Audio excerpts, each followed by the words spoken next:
সুবহানাল্লাহ। এই জন্য বলা হয় প্রথম দশকে রহমত নাজিল করল। প্রথম দশকে রহমত নাজিল করার কারণে দেখবেন, প্রথম দশকে রহমতে খাস নাজিল হওয়ার কারণে প্রথম দশকে কিন্তু এই 10টা দিন কমের পক্ষে মসজিদ ভরে মুসল্লি থাকে। 10 দিনের পরে দেখেন মসজিদে ধুর সুর সুর সুর না। পরে আরেকদিন হবে, সেটা হলো তারাবি, ওই 27 রাতে। কথা বলছেন না কেন? এর মধ্যে তারপরে কেনাকাটার জন্য ধুম পড়ে গেল। এখন শয়তান যখন বন্ধ, তখন এই ওয়াসওয়াসা দিচ্ছে কে? এটার প্রশ্ন আসে না? কথা বলছেন না কেন? শয়তান তো বন্ধ, ওয়াসওয়াসাটা দিচ্ছে কে? মানুষ তো গুনার দিকে তাও যাচ্ছে। দেখেন রহমতে খাস কাকে বলে? এর বয়স কত? 3 বছর 6 মাস, অর্থাৎ মার্চ দিয়ে 6 মাস হচ্ছে, সেপ্টেম্বরে তার 3 বছর হয়ে গেছে। তাহলে 3 বছর 6 মাসের শিশু রোজা আছে, কিন্তু সে এখনো কোনো পানিও খায়নি। তাহলে বোঝেন এটা কে সহজ করে দিয়েছে? অথচ এই শিশু দিনের বেলা 3 বার 4 বার 5 বার না খাইলে থাকতে পারে না। শিশুদের প্রতি আল্লাহ পাকের একটা আলাদা নিয়ামত আছে। এরা যদি ইচ্ছা করলে মনে করেন যে না খেয়ে থাকতে পারে। ও আমার সুন্নত আছে, দুপুরে কোনোদিন খায় না, এমনিতে দুপুরে খায় না। এটা আল্লাহ পাকের কি দয়া দেখেন। আমি যেমন রোজা থাকলি বা নাইতে কথা যেহেতু সুন্নত হিসেবে হুজুর পাক সাল্লাল্লাহু আলাইহি ওয়াসাল্লামের সুন্নত, যেহেতু হুজুর বলেছেন সাওমুদ দাহর, গোটা বছর ধরে রোজা রাখতে গেলেও মাঝে মধ্যে ভাঙতে হবে, না হলে সুন্নতের খেলাফ হবে। এই সুন্নতের খেলাফ করতে গিয়ে সুন্নতের খেলাফ যেন না হয়, এই জন্য মাঝে মধ্যে আমাকে ভাঙতে হয়। এটা আল্লাহর হাবিবের অর্ডার। কন্টিনিউ রোজা থাকতে পারবেন না, মাঝে মধ্যে ভাঙতে হবে। কথা বোঝেন নাই? তো মাঝে মধ্যে ভাঙতে গেলেও আমি কিন্তু ওই রোজা থাকলেও 2 বার, রোজা না থাকলেও 2 বার, বরং কোনো দিন স্বাভাবিকভাবে 1 বারই হয়। ওই সেহরি খেলাম, পরের দিন সেহরিতে আবার এসে আছে, মাঝখানে কিন্তু 24 ঘন্টা পার হয়ে কিন্তু ক্ষুধা লাগে না। কেন লাগে না? কারণ ওইভাবেই শরীরটা গড়ে উঠেছে। কিন্তু আপনি হবে না। আপনি এবার করতে গিয়ে যেহেতু আপনি পরিশ্রম করেন, আপনি শ্রম দেন, আপনার শরীরে যে পরিমাণ শ্রম হবে, যে পরিমাণ আপনি কাজ করবেন, ঠিক সেই পরিমাণ আপনাকে খেতে হবে। এটা আল্লাহ পাকের অর্ডার। কুলু ওয়াশরাবু হালালান তাইয়্যিবা ওয়ালা তুসরিফু, তোমরা হালাল পবিত্র খাদ্য খাও, এই অর্ডারটা আল্লাহর আছে। যার কারণে আপনার শারীরিক অবকাঠামো ঠিক রাখতে গিয়ে মেডিকেল সায়েন্স মোতাবেক সুস্থতার পরিপূর্ণ নিজের শরীরকে সুস্থ রাখতে গিয়ে যে পরিমাণ আপনার খাদ্যের চাহিদা থাকবে, ঠিক ওই পরিমাণ খাদ্য আপনি খাবেন। এটা আল্লাহ পাকের অর্ডার। এটা আপনি খাবেন, এই খাওয়াতে কোনো না নেই, শুধু যেন অপচয় না হয়। অন্য মাসে আপনি এই 11টি মাস আপনি বেশি খেয়েছেন 1 লোকমা, এটারও হিসাব দিতে হবে। রমজান মাসে যত খান কোনো হিসাব নেই। হুজুর বলেছেন বরং সাহরির প্রত্যেকটা সাহরি যেটা আছে, প্রত্যেকটা লোকমাই হচ্ছে এক একটা সৎকার সমান। প্রত্যেক লোকমা। এই জন্য আপনারা, আমি যতটুকু বলি আপনাদেরকে, যে আমরা রোজা রাখবো, রোজা রাখতে গিয়ে শরীর কিভাবে ভালো থাকবে, খাদ্য খাবারগুলি নিয়ে আপনাদেরকে আগে চিন্তা করতে হবে। আপনি যেই জিনিসদের ইফতার করছেন, সারাটা দিন অনেক মানুষ আছে, অনেক মানুষ আমাকে কল দেয়, হুজুর সারাদিন বায়ু যায়, ওযু থাকে না। আসলে বায়ু যাওয়ার কারণ আছে, কারণ আমরাও তো মানুষ, আমাদের তো বায়ু যায় না। এখনো পর্যন্ত তো আমাদের এই যে ওযু করেছি, আমি যদি মাগরিব এশা পর্যন্ত ওযু রাখি, আমার কোনো সমস্যা হবে না ইনশাআল্লাহ। কিন্তু প্রশ্ন হলো নতুন ওযু করার সুন্নাত, এটা আলাদা একটা মুস্তাহাব। নতুন ওযু করার সুযোগ থাকলে কেন বাদ দিব? ঠিক না? ঠিক বলে। কিন্তু যদি সুযোগ না থাকে, এক ওযুতে এশা পর্যন্ত চলে যাবে, কোনো সমস্যা হয় না। কেন হয় না? কারণ আপনার খাবারের ভিতরে কিছু সমস্যা রয়েছে। আমরা খাইতে গিয়ে প্রথমে সাহরির ভিতরে হুজুর পাক সাল্লাল্লাহু আলাইহি ওয়াসাল্লাম শিক্ষা দিয়েছেন, তোমরা সাহরি খাইতে গেলে সাহরি যেটাই খাও, লাস্টে অবশ্যই 3টা কমার পক্ষে খেজুর দিয়ে সাহরি শেষ করবে। তাহলে এটার ভিতরে নিশ্চয়ই কোনো কারণ আছে। কথা বলছেন না কেন? কারণ নেই? এটা মেডিকেল সায়েন্সের প্রমাণ। আপনারা জানেন স্যালাইন কিতে তৈরি হয়? 1 মুঠ গুড় বা চিনি, 1 চিমটি, 3 আঙ্গুল মিলে হয় যে চিমটি, সেটা আবার এই চিমটিতে না, 3 আঙ্গুল মিলে এই চিমটির মধ্যে যেটা আসবে 1 চিমটি লবণ আর আদাসের পানি।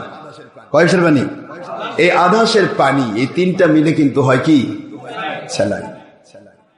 আপনি যে কোনো খাবার খান, খাবার খাওয়ার পরে স্যালাইন ঢোকে, আপনার ভিতরে ডিহাইড্রেশন থাকবে না। আল্লাহ পাকের হাবিব সাল্লাল্লাহু আলাইহি ওয়াসাল্লাম কিন্তু প্রথমে লবণ দিয়ে শুরু করলেন। খাবারের মধ্যে লবণ থাকলে সমস্যা নাই। আগে যেহেতু খাবারের মধ্যে লবণ থাকতো না, যেমন সে হুজুর পাক সাল্লাল্লাহু আলাইহি ওয়াসাল্লামের খাদ্য ছিল আপনার বেশিরভাগই খেজুর এবং রুটি, পাশাপাশি খেজুর না হলে সরাসরি খেজুরের ছোকরা খেব, খোরমা খেজুর না হলে এটা হালুয়া করে রাখা হতো। এখনো কিন্তু সৌদি আরবে হালুয়া পাওয়া যায়, হালুয়া করে রাখা হতো, খেজুর হালুয়া করে সিস্টেম করে রাখা হতো। এখানে একটু হালুয়া নিয়ে আমরা যেরকম জেলি দিয়ে রুটি খাই, কথা বলছেন না কেন, এ তখন শুকনা জবের রুটি নিয়ে ছিঁড়ে হালুয়ার মধ্যে নিয়ে খেয়ে নিত। এটা একটা সুন্নাত, এখান থেকে হালুয়া রুটি এসেছে। কিন্তু আমার বাংলাদেশের খবিসরা তা বোঝে না, হালুয়া রুটি পাইলো কই? হালুয়া রুটি তুমি পাবে না তো, তোমরা যেহেতু অন্য হালুয়া খাই অভ্যস্ত। কথা বলে দেশ বিদেশের অন্য হালুয়া যারা খায় তারা তো আসল হালুয়া তার কাছে ভালো লাগবে না। যারা জঙ্গিপনা সন্ত্রাসীপনা মানুষ খুন করে দেশের মানুষের ক্ষতি করে, তারা কখনো নবী প্রেমে ঈদে মিলাদুন নবী বুঝবে না। এগুলি প্রেম আলাদা জিনিস। যে ব্যক্তি, মন দিয়ে শুনবেন, যে ব্যক্তির ভিতরে ঘৃণা আছে, অহংকার আছে, বেয়াদবি আছে, এই বেয়াদবি আর অহংকার এত কঠিন একটা পয়জন একটা মানুষের ভিতরে। আল্লাহ পাকের ওয়াদা হলো আকাশ সম গুনাহ থাকলেও আদবওয়ালা লোকের গুনাহ মাফ করতে আল্লাহ রাজি,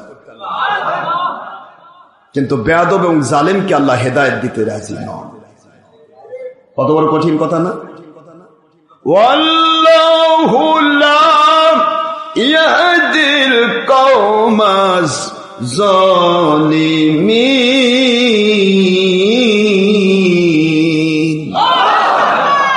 আল্লাহ বলেন, দুনিয়ার মানুষ গুনাহ হয়েছে, আমি গফফার নাম দিয়ে ক্ষমা করব। আমার নবীজি সাল্লাল্লাহু আলাইহি ওয়াসাল্লাম রাহমাতুল লিল আলামিনের রহমত ঢেলে দিয়ে আমি ক্ষমা করে দেব। কিন্তু বেয়াদব মাহরুমে গাছ তাজলুত ফেরব, বেয়াদব আল্লাহর রহমত থেকে বঞ্চিত। যারা জালেম হয় তারা বেয়াদব হয়। কথা কি বুঝতে পারতেছেন? যারা জালেম হয় তারা বেয়াদব হয়। কোন আদবওয়ালা লোক জালেম হয় না। যে ব্যক্তির ভিতরে আদব আছে সে কখনো জালেম, এগুলো একটা আরেকটার সাথে ওতপ্রোতভাবে জড়িত। যে ব্যক্তির ভিতরে মহব্বত আছে তার ভিতরে ঘৃণা থাকতে, ঘৃণা যার মধ্যে আছে তার ভিতরে মহব্বত বাসা বাঁধতে, এগুলো একটা আরেকটার সাথে সম্পৃক্ত।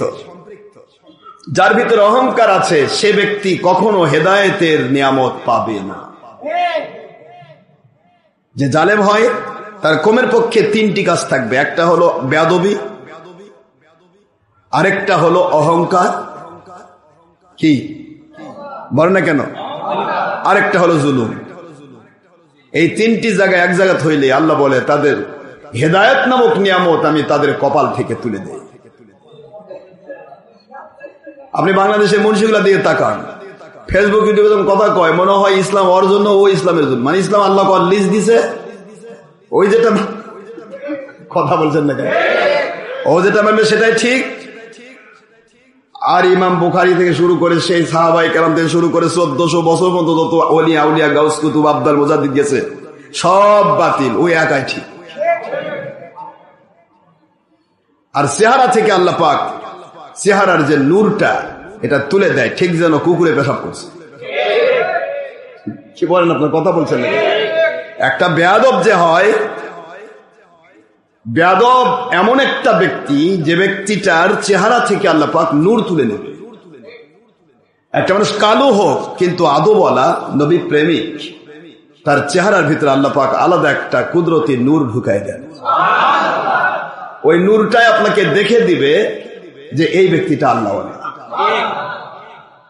বুখারীতে এসেছে হুজুর পাক সাল্লাল্লাহু আলাইহি ওয়াসাল্লামকে বলা হলো, হুজুর মানহুমুল আউলিয়া, ওলি আউলিয়া কারা, আমরা চিনবো কেমনে? হুজুর কিন্তু বলতে পারতেন অনেক কথা, কিন্তু হুজুর বলেন যাদের চেহারার দিকে তাকালে তোমাকে আল্লাহর কথা মনে পড়ে যায়। অর্থাৎ চেহারার ভিতরে আল্লাহ প্রদত্ত একটা নূর থাকবে, ওই নূরই বলে দিবে যে ওই ব্যক্তিটা আল্লাহওয়ালা। কথার দিকে জানতে চাচ্ছ?